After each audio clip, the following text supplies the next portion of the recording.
So hopefully you've had a bit of practice with that first parts 1 and 2, and you've been able to change your physical posture and also changed your voice to fit the character.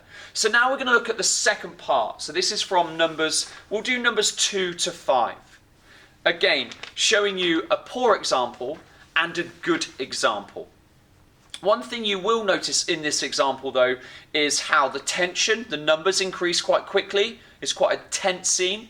So in the good example, we might increase the pace of our voice. You'll also notice there are lots of little dots. They are the ellipses, which showcase a couple of different things.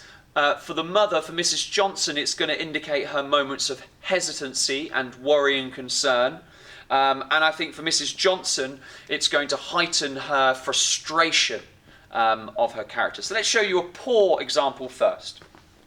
Leave him, just leave him. You're always bothering him, fussing over him. I'm sorry, I just... Yes, I know what you're doing, but you won't because Edward is my son, my Mrs. Johnson. Well, I know I Yeah, but Mr. Lyons and I have been talking over, we think it would be better if you left.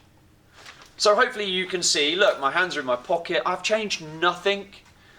You know, this assessment to get a mastery or securing is about adapting your body language and your voice to fit the character. So let's look at a good example to give you an indication.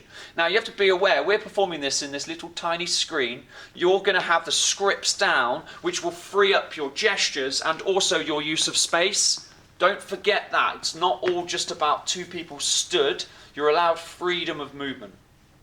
So we're going to go from 2 to 5. Look, leave him. Just leave him. You're always bothering him, always fussing over him. I'm sorry, I just... Yes, I know. I know what you're doing. But you won't, because Edward is my son. Mine, Mrs. Johnson. Well, I know, I just... Mr. Lyons and I have been talking it over. And we think it would be better if you left. Okay, so you will notice there, we put in a little bit of movement to build that tension.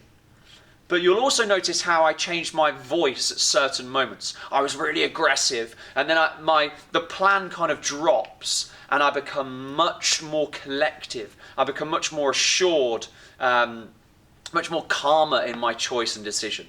So good luck. Let's practice part 2.